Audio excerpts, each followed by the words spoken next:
నమస్తే. Welcome to legend TV. ప్రస్తుతం నాతో పాటు ప్రొఫెసర్ గాలి వినోద్ సార్ ఉన్నారు. మాట్లాడే ప్రయత్నం చేద్దాం. దాదాపు ఒక 5 ఎపిసోడ్‌లో, 6 ఎపిసోడ్‌లో మనం మాట్లాడాం. ప్రధానంగా ఈ ఎస్సీ వర్గీకరణకు సంబంధించి ఏం జరుగుతా ఉంది, వాస్తవాలు ప్రధానంగా. ఇటు మాలల, అటు మాదిగల అనే అంశం మీద కూడా చాలా చర్చలే జరిగినాయి మా ఇద్దరి మధ్యలో. సో, ప్రస్తుతానికి ఈ ఎస్సీ వర్గీకరణ జరిగాక కూడా చాలా మంది మాల ఉపకులాలు బయటకొచ్చి ప్రెస్ మీట్లు పెడుతున్న పరిస్థితి మనం చూసాం. అసలు ఎందుకు మాల ఉపకులాలు తిరగబడతా ఉన్నాయి? మాల వాళ్ళు అన్యాయం చేస్తా ఉన్నారా నిజంగా అనేది ఒక చర్చ అయితే, నిన్న కడియం శ్రీహరి గారి గురించి కావచ్చు, రాజా నరసింహ గారి గురించి కావచ్చు, వాళ్ళు అన్యాయం చేశారు మాదిగలకి అని చెప్పేసి నిన్న మందకృష్ణ మాదిగ గారు చేసిన వ్యాఖ్యలకు సంబంధించి కావచ్చు, దీని గురించి మాట్లాడే ప్రయత్నం చేద్దాం. అసలు వాస్తవాలు ఏం జరుగుతా ఉంది, దీని గురించి చర్చించే ప్రయత్నం చేద్దాం. నమస్తే సార్. నమస్తే సార్, ప్రధానంగా అంటే మనం 6 ఎపిసోడ్ 7 ఎపిసోడ్ ఈ ఎస్సీ వర్గీకరణకు సంబంధించి నాకు తెలిసి చాలా క్లుప్తంగా మనం డిస్కషన్ చేసాం ఆల్రెడీ. ఎస్సీ వర్గీకరణ వల్ల ఉపయోగాలు ఏంటి, నష్టాలు ఏంటని. ప్రధానంగా మనం అనుకున్నట్టుగా ఎస్సీ వర్గీకరణ జరిగిపోయింది. మరి ఇప్పుడు మందకృష్ణ గారు మళ్ళీ ప్రెస్ మీట్లు పెట్టి, లేదు మాదిగలకి అన్యాయం జరిగింది, మాకు 11% రావాల్సింది, మాకెందుకు 9% ఇచ్చారు అనేది ఆయన పాయింట్. మీరేం చెప్పదలుచుకున్నారు? ఆల్రెడీ ఎస్సీ వర్గీకరణ జరిగిపోయింది కదా, మళ్ళీ ఇప్పుడు కొత్త చర్చ ఏంటి? ఇప్పుడు 11% అంటే 2000 జనాభా లెక్కల ప్రకారంగా ఎస్సీల జనాభా ఎంత ఉన్నది? 52 లక్షల చిల్లర. అవును. అవునా? ఇప్పుడు 52 లక్షల చిల్లర ఉంటే 11% జనాభా నీకు ఎంత జనాభా ఉందో అంత వస్తుంది తప్ప జనాభా కంటే ఎక్కువ ఇయర్గా. ఇప్పుడు లేటెస్ట్ జనాభా ప్రకారం చేయలేగా ఇది. ఇది ఓన్లీ 2011 సెన్సెస్. అది కూడా ఎందుకు తీసుకున్నారు 11 సెన్సెస్ అంటే, అది ఉమ్మడి ఆంధ్రప్రదేశ్ జనాభా ఇప్పుడు చెల్లదంటే లేదండి. ఎందుకంటే అప్పుడు జాతీయ సెన్సెస్ ఆఫ్ ఇండియా చేసింది. అది ఎస్సీ ఎస్టీల ఇష్యూ ఎప్పుడు కూడా రాష్ట్ర పరిధిలోకి రాదు, ఓన్లీ జాతీయ పరిధిలోకి వస్తుంది. అందుకే మనం ఇప్పటిదాకా పార్లమెంట్ లో చట్టం చేయాలన్నాం కదా, పార్లమెంట్ తో పని రాష్ట్రాలు చేసుకోవచ్చు అని సుప్రీంకోర్టు చెప్పింది కదా. సో అటువంటిప్పుడు ఇప్పుడు 52,17,684 మొత్తం టోటల్ ఎస్సీ పాపులేషన్ జనాభా. సో దాన్ని 15% కు డివైడ్ చేయాలి. రైట్. అంతేగా. అవును. దాంట్లో 3 గ్రూపులు చేశారు. ఏ group? Group 1, group 2, group 3. Group 1 1,71,625. దాంట్లో ఉన్న కులాలు ఏవైతున్నాయో ఆ కులాలన్నిటి కలిపి జనాభా ఎంత చేశారంటే 1,70,000 డివైడెడ్ బై 15% ఎంత వస్తుంది? 0.4934 అంటే 0.5%. అంటే 0.5% అంటే 1% వేసుకుంటాం. 0.5 ఉంటుంది కాబట్టి 1% ఇచ్చారు. అవునా? అవును. సో ఆ పాపులేషన్ ప్రకారం 1% వచ్చింది. గ్రూప్ 2లో మాదిగ అండ్ అనుబంధ కులాలు. సో దాని పాపులేషన్ ఎంత ఇచ్చాడు? 32,74,377 ఇంటూ 15% ఎంత వస్తుంది? 9.41% వస్తుంది. అంటే 9.4 అంటే 50 దాటితే మనకి 4, 9 అట్లా వస్తే కూడా నియర్ బై 1% వస్తుంది. కానీ అందుకే 9కి ఇచ్చాడు. అవునా? అంటే 9% కరెక్ట్ గా వాళ్ళ పాపులేషన్ ఉంది కాబట్టి 9 ఇచ్చాడు. తర్వాత గ్రూప్ 3కి రండి. గ్రూప్ 3కి వస్తే 1,77,682 మంది ఉన్నారు. ఇంటూ 15% అయితే 5.09% అంటే 5% ఇచ్చారు. మరి దీంట్లో ఎక్కడ కూడా పాపులేషన్ పరంగానే ఇచ్చారు తప్ప పాపులేషన్ కంటే ఎక్కువ అయ్యాలి, పాపులేషన్ కంటే తక్కువ అయ్యాలి. అవును. మరి తక్కువ అయ్యాలి, మరి ఎక్కువ అయ్యాలి. సో కాబట్టి అన్యాయం అయితే గ్రూప్ వైజ్ గా అయితే ఇక్కడ జరగాలి. అయితే ఇప్పుడు ఏంటంటే మేము మాలలతో ఉండమని చెప్పి నేతకానోళ్ళు అంటున్నారు. నేతకాని చాలా మంది బయటకు వచ్చారు. అదే నేతకానోళ్ళు మేజర్ కులం, ఎక్కువ 2 లక్షల పైన 3 లక్షల పైన ఎంత ఉంది వాళ్ళది. సో వాళ్ళు వచ్చి మేము ఉండలేము మాలలతో అంటున్నారు. అట్లనే మాదిగలతో కూడా కొంతమంది ఉండమంటున్నారు. ఎందుకు? మాదిగలు మాయ లబ్ధి పొందిందని చెప్పేసి అన్నారు కొన్ని కులాలు, ఏదైతే మాదిగ అనుబంధ కులాలు. సో అట్లా అంటే ఆ ఉప కులాల పేరు మీద ఎవరైతే ఉన్నారో వాళ్ళంతా కూడా మాకు మాదిగలు అన్యాయం చేసిందని, మాదిగ అనుబంధ కులాలని, మాలలు అన్యాయం చేసిందని, మాల అనుబంధ కులాలని. అవును. కాబట్టి గతంలో మందకృష్ణ ఏమన్నాడు? మీరు ఉప కులాలంతా అత్యాశకు పోకండి, మీ జనాభా ఎంత ఉందో అంతే వాట వస్తుంది, కానీ ఎక్కువ వస్తుందా తక్కువ వస్తుందా అని చెప్పి ఆయనే అన్నాడు. మళ్ళీ ఇవాళ ఏమంటాడు? నువ్వన్నమాట అత్యాశకు పోవద్దని చెప్పి వాళ్ళని అన్నదే నువ్వు. ఇవాళ ఏమంటున్నావు? వాళ్ళకి అన్యాయం జరిగింది అంటున్నది నువ్వు. నేనేమంటాను అంటే ఓకే, అన్యాయం జరిగిందని నేను కూడా అభిప్రాయపడతా. ఎట్లా అభిప్రాయపడతా అంటే, మాదిగా అనుబంధ కులాలు ఏవైతున్నాయి వాళ్ళని సపరేట్ గ్రూప్ లో పెట్టండి, మాల అనుబంధ కులాలు ఉన్నాయి అనుబంధ కులాలు సపరేట్ గ్రూప్ లో పెట్టండి. మేము మొదట కూడా అదే చెప్పాము, ఏకసభ్య కమిషన్ కూడా అదే 4 గ్రూపులు అయితే. అదే 4 గ్రూపులు అయితే మాదిగ అనుబంధ కులాలు ఒక గ్రూపు, మాదిగలు ఒక గ్రూప్, మాల అనుబంధ కులాలు ఒక గ్రూపు, మాలలు ఒక గ్రూప్ ఉమ్, చేయండి. అప్పుడు మనం ఇప్పుడు 9% మాదిగలకు ఇచ్చిన కాడ ఉమ్, ఇప్పుడు అనుబంధ కులాలకు 1% పోతుంది. అవును అప్పుడు ఏమవుతుంది?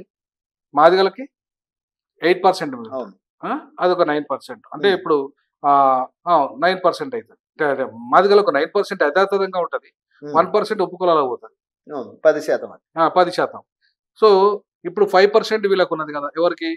మన మాలలు. మాలలకి. దాంట్లో 1% నేతకాని అండ్ ఉపకులాలకు పోతుంది, అవును మాలలకు 4% ఉంటుంది. ఉమ్, మరి అటువంటిప్పుడు న్యాయం జరుగుతుంది, న్యాయం జరిగినట్టే కదా. కానీ ఇప్పుడు మందకృష్ణ పాయింట్ ఏంటంటే ఈ 3 గ్రూపులు ఏవైతే డివైడ్ చేసిరో ఆల్రెడీ బాగా డెవలప్ అయిన కులాలు first, second medium, middle class, రకరకాల, థర్డ్ వచ్చేసి కొంత ఆల్రెడీ డెవలప్ అయిన వాళ్ళు రకరకాల. అయితే ఇదేం చెప్తా ఉన్నారంటే సి గ్రూప్ లో తీసుకున్న విధానంగా ఏదైతే పర్సెంటేజ్ ఇచ్చారో 5% మాలలకి, ఇది ప్రధానంగా 3,54,000 సెన్సెస్ ప్రకారం తీసుకున్నారు. 3 లక్షల జనాభాకి 1% కింద ఇచ్చారు అనేది ఆయన చెప్తా ఉన్నారు. కానీ ఇటు బి గ్రూప్ కి వచ్చేసరికి 3,94,000 చిల్లరకి 1% కింద తీసుకున్నారు. లెక్క ప్రకారం ఇది మిడిల్ లో ఉంది కాబట్టి 2,94,000 చిల్లర కింద తీసుకోవాలి 1% కింద. అలా తీసుకుంటే మాకు 13% వస్తుంది. కానీ ఈ మాదిగలి 2,94,000 ప్రకారం తీసుకుంటే 94కి ఒక్కొక్క పర్సెంట్ తీసుకుంటే, అయితే మేము అడిగేది 11% కదా, 13% లెక్క ప్రకారం రావాలి. కొన్ని 3 లక్షల ప్రకారం తీసుకున్నా మాకు 11% వస్తుంది కదా, మరి 11% న్యాయబద్ధంగా అడుగుతా ఉన్నాం కదా అనేది ఈయన చెప్తున్న పాయింట్. మరి ఇది వాస్తవం కదా? ఇట్లయితుందండి. ఇప్పుడు ఒక మాట ఏంటరా, ఇప్పుడు ఆయన చెప్పిన దాని ప్రకారం చూసుకుంటే మనం గ్రూప్ 1 లో సామాజికంగా, ఆర్థికంగా మరియు విద్యాపరంగా అత్యంత వెనుకబడ్డ పట్టించుకొని షెడ్యూల్ కులాలు. రైట్. ఫస్ట్ దాంట్లో నువ్వు నీ ప్రధాన ఆరోపణ ఏంది? మన్నే అండ్ పంబాల అనేది డెవలప్ అయిన కమ్యూనిటీస్, ఇన్ ఎడ్యుకేషన్ అని అన్నావు. అవును. అలాగే తీసేద్దాం వాటిని. తీసేస్తే ఇందులోకి తీసేసి మాల అనుబంధ కులాలలో వేసుకోవచ్చు ఒక గ్రూప్. సో ఇందులో ఏవైతే డౌన్ అయిన కులాలు అవి 1లో వేసుకోవచ్చు అంతే. ఇప్పుడు మాదిగలలో డౌన్ అయిన 18 కులాలు ఉన్నాయి. 18 కులాలలో మాదిగ తీసేసుకుంటే 17 కులాలు ఉన్నాయి. ఆ 17 కులాలు ఇలా తీసుకోపో. రైట్. తీసుకపో. ఇళ్ళకి తీసుకపోతే ఈ 17 కులాలు ప్లస్ ఇక్కడ ఈ 2 తీసేస్తే ఎన్ని కులాలు ఉంటాయి? 13 కులాలు. మొత్తం ఎంత అవుతాయి? సో ఈ కులాలకు కలిపి నువ్వు జనాభా ఎంత అవుతుందో దాని ప్రకారంగా వాటా ఇచ్చుకుంటే అయిపోతుంది. 1% ఇస్తావా? ఒకవేళ తగ్గిస్తే నీకు 9% ఉంటుంది మాదిగలకి. ఇక్కడ ఇళ్ళకెళ్ళి 40,000 మంది పోతున్నారు. 40,000 కాబట్టి 9% యథాతథంగా అట్టే ఉంటుంది. అవును. సో మళ్ళీ నీకు పోతే ఉపకులాలకు 1% ఉంటే, ఈ మాదిగ అనుబంధ ఉపకులాలకు 1% ఉంటే నీకు 9% యథాతథంగా ఉంటుంది. అట్లా నీకు లబ్ధే కదా. అవును. ఒకటి. రెండవది, ఇప్పుడు ఈ 5% ఉంది, దీనిలో నువ్వు 1% తీసి ఉపకులాలకు ఇచ్చినావు అనుకో. ఇక్కడ అవును 1% వాళ్ళకి ఇస్తే ఇక్కడ నీకు 4% మాలలకు ఉంటాయి, మాల అనుబంధ కులాలకు ఉంటాయి. అవును. మాలలకే ప్రధానంగా. అవును. అప్పుడు నీకు అనుబంధ కులాలకు న్యాయం జరుగుతుంది కదా. కానీ వీళ్ళు కూడా అనేది ఏంటంటే ఇప్పుడు మాకు 7% కావాలంటున్నారు మాలలు కూడా. ఇప్పుడు వాళ్ళకు 7% ఉన్నదే 15%. 7% ఎట్లా ఇస్తారు? మాకు అన్యాయం జరిగింది, మాకు 7% ఇవ్వాలి. వాళ్ళకి బాగానే ఉంది, ఇప్పుడు 9% వాళ్ళకి బాగానే ఇచ్చారు. మాకు అన్యాయం జరిగింది, మాకు 7% కావాలని మాలలు అంటున్నారు. అయితే ఇది పరిష్కారం కాదు. ఇప్పుడు జనాభా ప్రకారంగా నీకు ఉన్నదాని ప్రకారంగా ఇప్పుడు అట్లా అంటే షమీమ్ అఖ్తర్ ఏదైతే గ్రూప్ డివైడ్ చేశాడో, పర్సెంటేజ్ ఇచ్చాడో ఇదే కరెక్ట్ అవుతుంది. ఇదే కరెక్ట్ అవుతుంది. గ్రూప్ 1 లో 1,71,000 ఎవరైతే చేర్చారో, కాకపోతే మీరు ఏం చేయాలి, ఇట్లా ఖాళీ ఇద్దరు పంబాల అండ్ మన్నే ఈ 2 కులాలను తీసుకొచ్చి ఇందులో వేసేయాలి. ఇందులో లబ్ధి పొందిన మాలల దాంట్లో వేసేయాలి. 3లో వేసేయాలి. ఇది 3లో వేసేయాలి. ఇల్లు ఉన్నారు వాళ్ళు. ఈ 2ని తీసేస్తే అయిపోతుంది సమస్య. లేదంటే ఇప్పుడు నేతకాణాలు మేము మాలలో ఉండలేమంటున్నారు కాబట్టి సపరేట్ గ్రూప్ ఇవ్వాలి. వాళ్ళు సపరేట్ గ్రూప్ ఇచ్చేసి వాళ్ళకు పర్సెంటేజ్ ఇచ్చేసేయాలి. అట్లనే పరిష్కారం అవుతుంది. అంటే ఇప్పుడు మాల కులాలు ఈ మధ్య కాలంలో ప్రెస్ మీట్లు వరుసగా పెట్టడం జరిగింది. ప్రతి రోజుకొక గ్రూప్, రోజుకొక సబ్ క్యాస్ట్ పెట్టడం జరిగింది. మరి వాళ్ళు ఏమంటున్నారంటే మాలల వల్ల మాకు అన్యాయం జరుగుతా ఉంది, మా లబ్ధి కూడా మాలలే తింటా ఉన్నారు కాబట్టి మా లాభాలు కూడా మాకు ఖచ్చితంగా మేము వాళ్ళతో ఉండము, మీరు మందకృష్ణ గారు ఏం చెప్తే అది మేము చేయడానికి రెడీగా ఉన్నామని వాళ్ళు పెడతా ఉన్నారు. అంటే నిజంగా మాలలే తిన్నారా అనేది వాస్తవం కాదండి. నేనేమంటానంటే ఇట్లా అట్లా అంటే మాదిగలు కూడా అంటున్నాను, మాదిగ ఉపకులాలు. మరి మాదిగలు తిన్నామా? మాదిగ ఉపకులాలు కూడా ఏమంటున్నాయి, మాదిగలు ఏమైనా వాటా తిన్నారా అంటున్నారు. మరి మాదిగలు తిన్నారా? మరి మాకు అన్యాయం జరిగిందని మాదిగలు అంటున్నారు కదా. అవును. కాబట్టి ఇక్కడ ఈ మాలలు తిన్నారనేది మాదిగలు తిన్నారనేది తప్పు. ఉమ్, ఎందుకంటే ఇప్పుడు వాళ్ళ జనాభా ప్రకారంగానే వాళ్ళకి వాటా రాలేదనే కదా ఇప్పుడు లొల్లంతా. ఉమ్, ఈ లొల్లంతా మాలలకు జనాభా ప్రకారం కూడా వాళ్ళకు కూడా జనాభా ప్రకారం వాటా రాలేదు రియల్ గా. రైట్. అట్లాగే మాదిగలు కూడా జనాభా ప్రకారం వాటా రాలేదు. ఉమ్, ఎందుకంటే జనాభా పెరిగింది ఇప్పుడు 2024లో వాళ్ళకి అవును. పెరిగింది. అవును. సో పెరిగిన జనాభా ప్రకారంగా దీన్ని పెంచడం ఇప్పుడు కుదరదు. ఎందుకంటే ఇప్పుడు ఉన్నదే 15%. రైట్. 15% మాత్రమే పంచాలిడా. రైట్. అవును. కానీ ఇప్పుడు 2024 జనాభా ప్రకారం కాదు, ఇది ఓన్లీ 2011 జనాభా లెక్కలే, 24 లెక్కలు కాదు. అంటే ఎంత 2024 11 ఎంత తేడా ఉన్నది? 13 ఏళ్ళ తేడా ఉన్నది. మరి ఎందుకు 2024 తీసుకోవట్లేదు వీళ్ళు? ఎందుకంటే ఇది ఓన్లీ రాష్ట్రము చేస్తున్న కులగణన కాబట్టి దీంట్లో తీసుకుంటే చెల్లదు. ఎందుకంటే ఎస్సీ ఎస్టీలు ఎప్పుడు కేంద్ర జాబితాలో ఉంటారు, వాళ్ళు కేంద్రం మాత్రమే జనాభా లెక్కలు చేయాలి. ఇప్పట్లో చేస్తలేదు కదా. అవును, కేంద్ర జనాభా లెక్కలు చేసినప్పుడే 2024 వర్తిస్తుంది. మరి అటువంటి అప్పటిదాకా కాగాలంటే ఇప్పటికే లేట్ అయిపోయింది కదా. ఇప్పుడు నిజంగా ఇక్కడ పెరగాలని అనుకుంటే 2024 లెక్క ప్రకారం మందకృష్ణ కేంద్ర ప్రభుత్వాన్ని అడగాలి.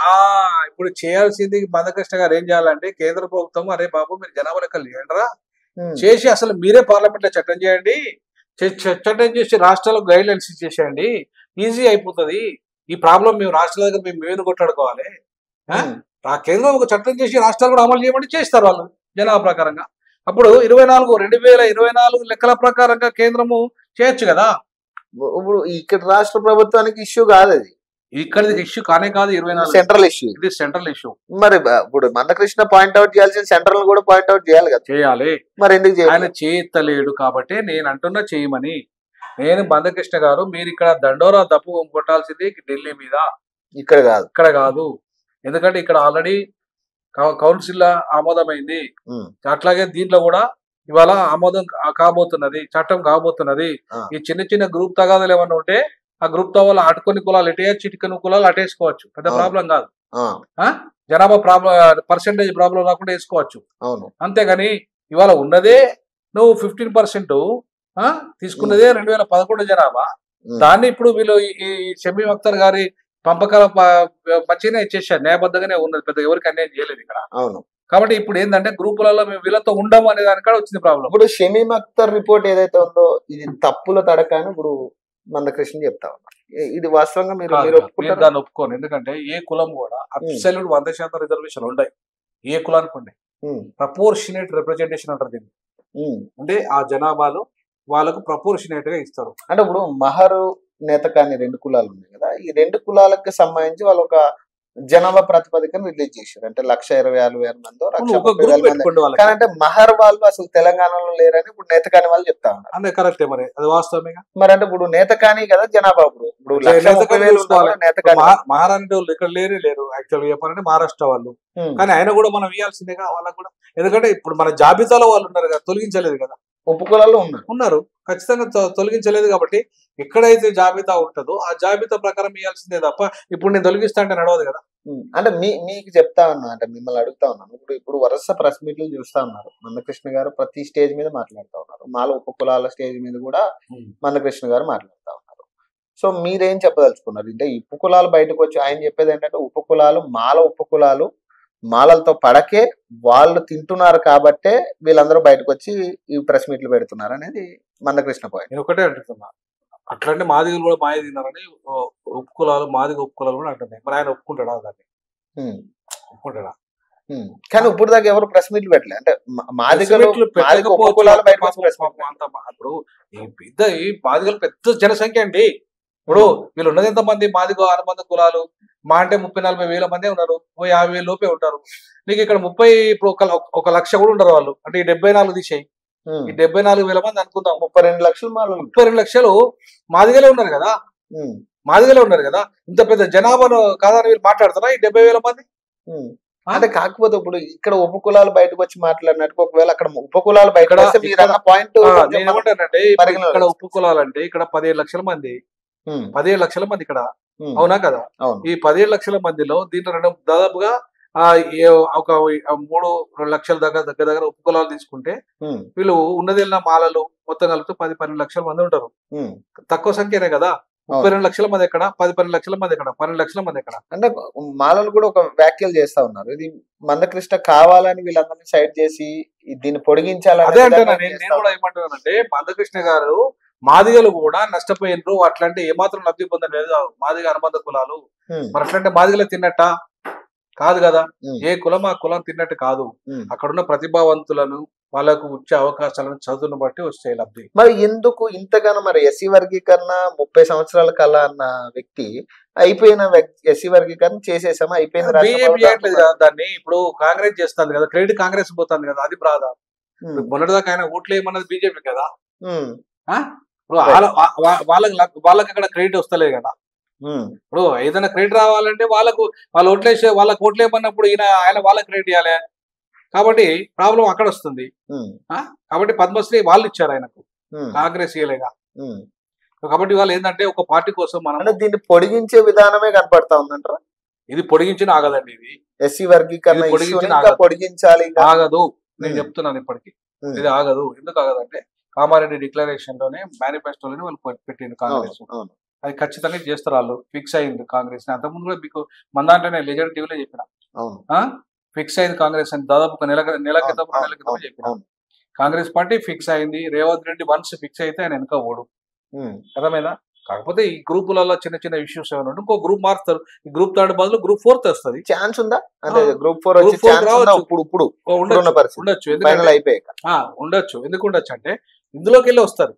ఆ గ్రూప్ 4 కూడా వెనకలే వస్తుంది, మాల అనుబంధ కులాలకి వెళ్ళి వస్తుంది. అవునా కదా. నష్టపోతున్నారు వాళ్ళని. అవును, వీళ్ళకెళ్ళి తగ్గుతుంది. గ్రూప్ 3 ఈ గ్రూప్ 3 ఎవరైతే ఉన్నారో వీళ్ళకే తగ్గి వీళ్ళకి వస్తుంది. గ్రూప్ 4 ఇక్కడైతే ఎఫెక్ట్ ఉండదు. మాదిగలకు 1% కూడా ఎఫెక్ట్ ఉండదండి. సెపరేట్ గ్రూప్ చేసినా ఉండదు.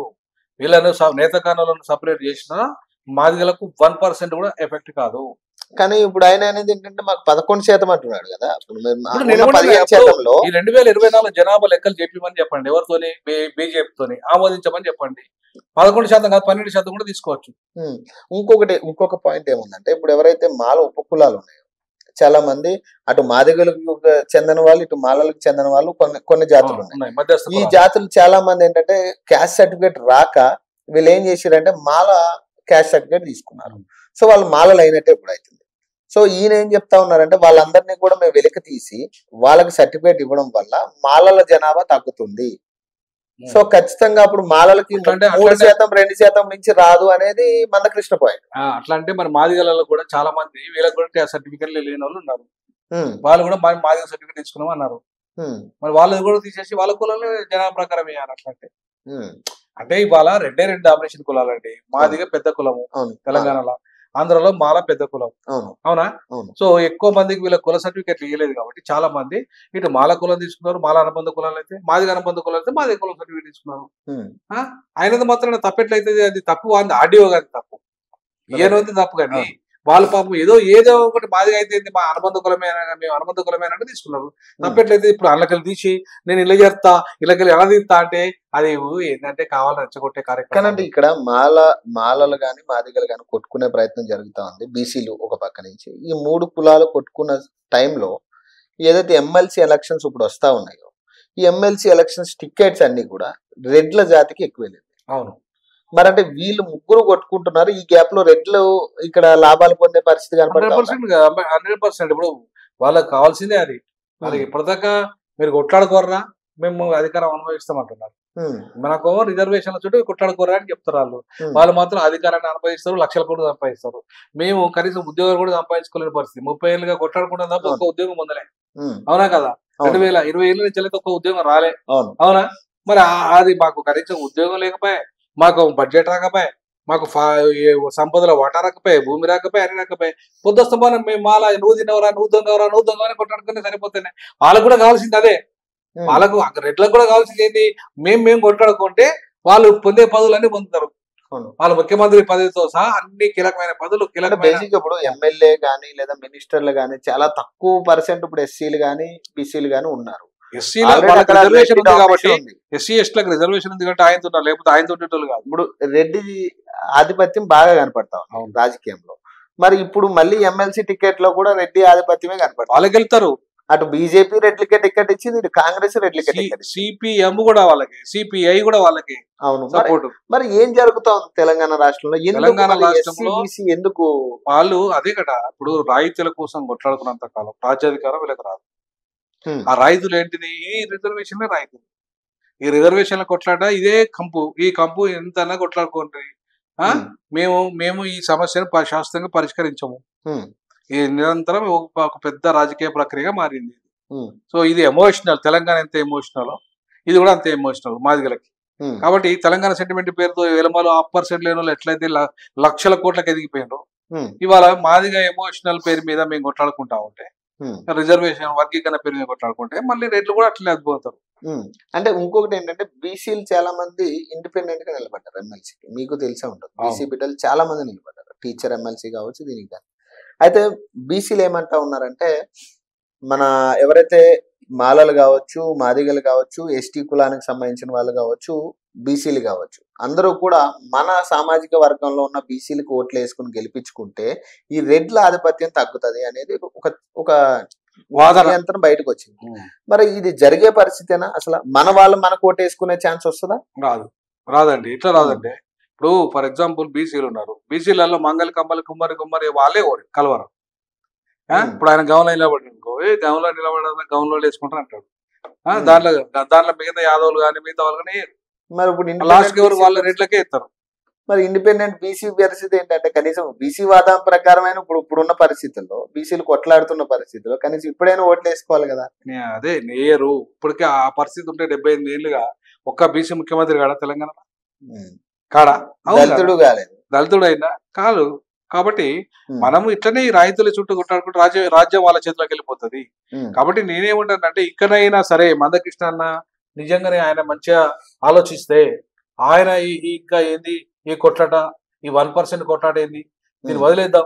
ముఖ్యమంత్రి లక్షల కోట్ల బడ్జెట్, ఆ బడ్జెట్ వైపు పోదాం. మన వాళ్ళకు 18% ఇద్దాం, లేదా 20% ఇద్దాం బడ్జెట్ల కేటాయింపు. మన లక్షల కోట్లు దీంట్లో మన వాళ్ళకు అనేక అవకాశాలు కల్పిద్దాం. నేను ముఖ్యమంత్రి అయితే 1 కోటి మంది మాదిగల జనాభా ఉన్నారు, మరి ఆ జనాభాని అంతా ఓటు వైపు తరలిద్దాం అనే సోయి ఉండాలి కదా జాతిని బిడ్డకు. 30 ఏళ్ళుగా విలంబలు ఎంతమంది అండి, 14 ఏళ్ళ ముఖ్యమంత్రి అయిన 2 సార్లు ముఖ్యమంత్రి చేశారు. దగ్గర 1 కోటి మంది జనాభా అంటున్నాం మనము మాదిగలుగా. మనం ఎందుకు కాకూడదు ముఖ్యమంత్రి? నేనేమంటున్నానంటే, మాదిగలు ముఖ్యమంత్రి కావాలనే తపన లేదు కదా, లీడర్షిప్ లేదు కదా. ఇప్పుడు ఒక రేవంత్ రెడ్డి నేను కాబోయే ముఖ్యమంత్రి అన్నాడు, అయిండు. ఒక జగన్మోహన్ రెడ్డి నేను ముఖ్యమంత్రి అయితా అన్నాడు, అయిండు. అవునా కదా? మరి ఒక మాదిగకు నేను ముఖ్యమంత్రి అయితా అనే సో ఎక్కడుంది అంటున్నా, లేదా ఒక బీసీకి ఎక్కడుంది అంటున్నా. అంటే దీన్ని నాయకులు చెడగొడుతున్నారు. అంతేగా మాల నాయకులు.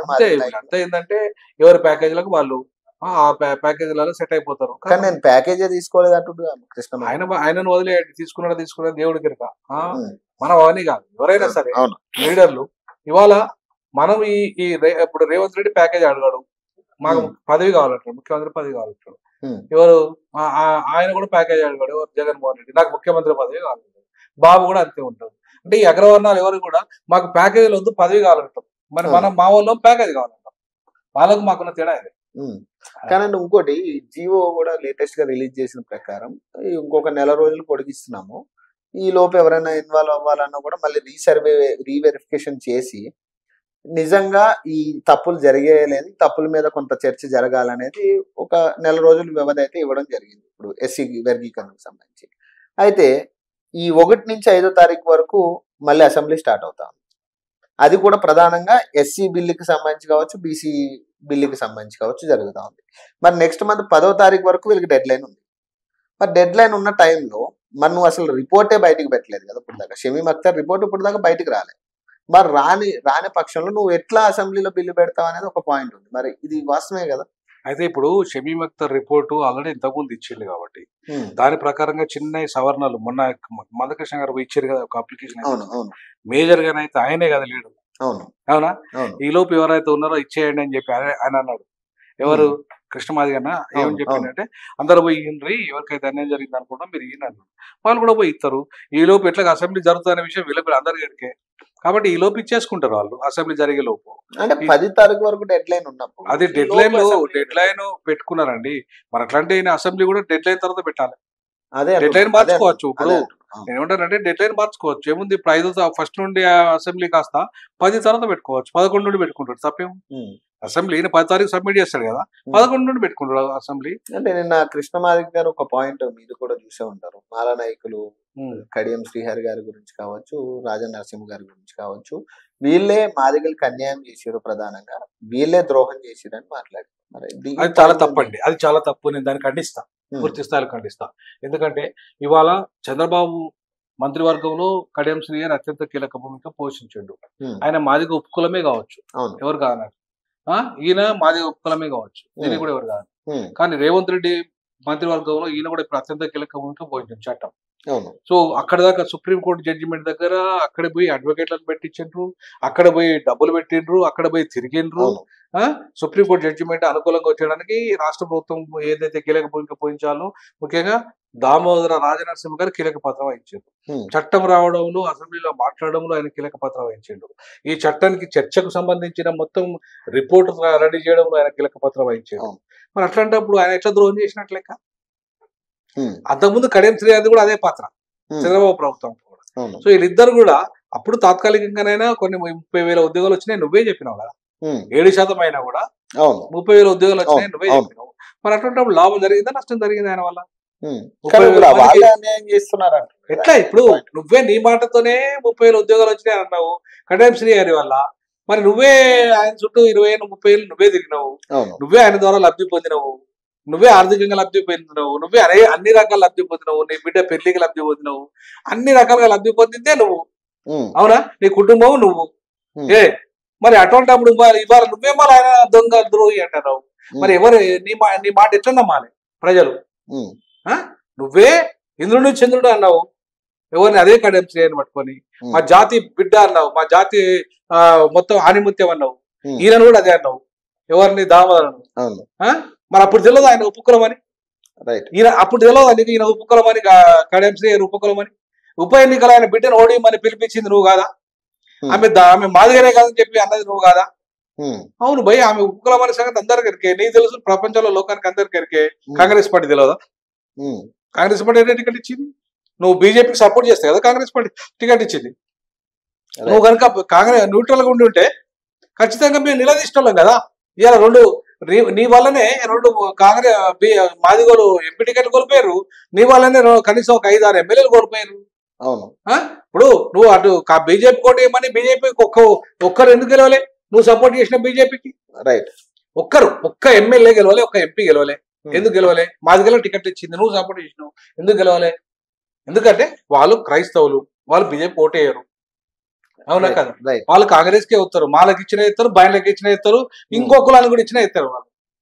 ఎందుకు అంటే అది క్రిస్టియన్స్ కాపాడుతుంది అనే ఉద్దేశంతో వీళ్ళంతా కూడా మాదిగలు 80% మాదిగలు క్రైస్తవులుగా తెలంగాణలో ఉన్నారు కాబట్టి వాళ్ళు అంటే 7,000 ఓట్లు ఉన్న నాగరాజు మాల ఎట్లా గెలిచినండి? 100 70,000 ఓట్లున్న మాదిగలు ఉంటే ఓట్లుంటే ఇప్పుడు అదే నువ్వు బీజేపీ నుండి క్యాండిడేట్ మాదిగకి ఇప్పించినావు, అవునా కదా?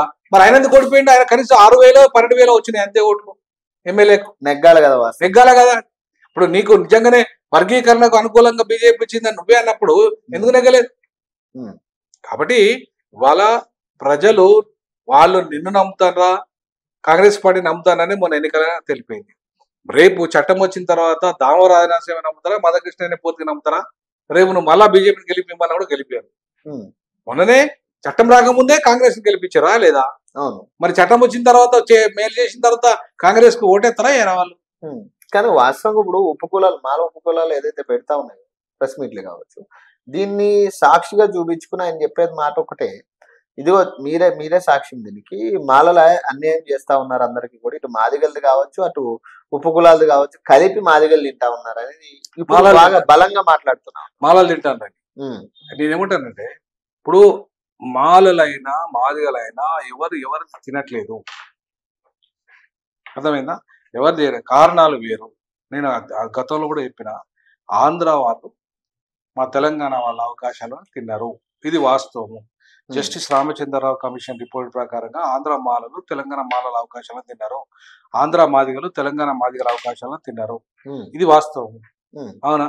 తర్వాత ఈ తెలంగాణ మాలలు ఒక్క ఐఏఎస్లు కాలేదు 10 ఏళ్లలో కూడా. అవును, ఈ 10 ఏళ్ళు తెలంగాణ వచ్చినా కూడా కాలేగా. మాలో నిజంగా తినేటోళ్ళు అయితే ఐఏఎస్లు కొట్టుకపోవాలి, ఐపీఎస్లు కొట్టుకపోవాలి, ఇంకా పెద్ద పెద్ద ఉద్యోగాలన్నీ కొట్టుకోవాలి. ఏది మరి వచ్చినాయా మరి 11 ఏళ్ళలో? 10 ఏళ్ళకు లేవు.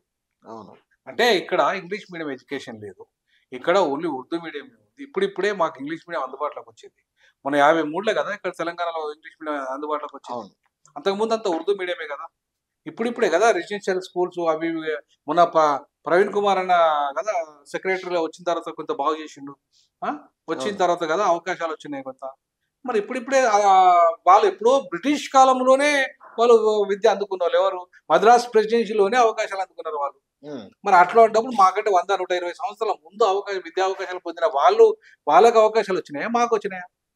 కానీ ఇది ఆగేటట్టు కనపడట్లేదు కదా ఈ ఇష్యూకి సంబంధించి. ఏం కాదండి, ఏం కాదు. ఇది గవర్నమెంట్ ఇవాళ ఏంటంటే ఒక అవకాశం ఇచ్చింది. ఎవరికి? కృష్ణమాది గారు ఇట్లా లోపల దాన్ని అన్నారు కాబట్టి మీరు చెప్పుకోండి అని చెప్పారు, ఇచ్చిండ్రు. దాంట్లో ఏమైనా లోపాలు జరిగితే అసెంబ్లీలో ఖచ్చితంగా చర్చ జరుగుతుంది, నిర్ణయం తీసుకుంటారు. ఆ లోపాలను సవరించి చట్టాన్ని తెస్తారు. అట్లాంటప్పుడు కృష్ణమాదేవి గారు ఏదైతే కోరిందో అది జరుగుతుంది, తప్పేముందన్న. మరి అప్పుడైనా ఆగుతుంది అంటారా? 100% ఆగుతుంది, 100% ఆగుతుంది, ఏం కాదు. ఎందుకంటే ఎస్సీ వర్గీకరణ కావాలన్నాక అయిన తర్వాత మరి ఇప్పుడు ఎట్లయితే కంటిన్యూ అవుతుందో రేపు ఉన్న అయిన తర్వాత కంటిన్యూ అయితే ఏ జాతి అయితే ఇప్పుడు దాకా ఆయన వెనక నిలబడ్డదో ఆ జాతి రేపు నిలబడదు ఆయన వెనక. ఒకవేళ అప్పుడు కూడా కంటిన్యూ అయితే చట్టం అయిన తర్వాత న్యాయం జరిగిన తర్వాత కూడా జరిగితే ఆ జాతి నిలబడదు ఆయన వెనక. పూర్తిగా నమ్మే పరిస్థితి ఉండదు. కాబట్టి అప్పుడు అనవసరంగా నీ క్రెడిట్ పోతుంది కదా. 30 ఏళ్ళు ఇప్పటిదాకా నీకు క్రెడిట్ ఉంది, నీకు కొట్లాడిన క్రెడిట్ ఉంది. ఇప్పుడు మాలాంటి వాళ్ళందరూ కూడా నిన్ను, అందుకే నీకు పద్మశ్రీ వచ్చినప్పుడు కూడా నీ పోరాట ఫలితంగా వచ్చిందని అన్నాం. అవును, బీజేపీ ఓటేపించినందుకు వచ్చిందని అనలేము. అవును, ఇప్పుడు కూడా అంటాం. ఇప్పుడు కూడా నీ పోరాటం ఉంది, నీ యొక్క పోరాటం ఉందనే మేమంతా కూడా నేను సపోర్ట్ చేసినాం. మరి ఇంకా చట్టం తెచ్చి మాకు న్యాయం చేసినాక కూడా నువ్వు పోరాటం చేస్తా కాంగ్రెస్ వ్యతిరేకంగా అంటే అది ఎట్లా న్యాయం అవుతుంది? కాబట్టి ఇక దాన్ని ఎవరు ఒప్పుకోరు. మాదిగ జాతి ఎవరైతే న్యాయం చేస్తారో మాకు వాళ్ళ వెనక నిలబడతారు. రైట్. సో మరిన్ని అప్డేట్స్ కోసం చూస్తూనే ఉండండి లెజెండ్ టీవీ.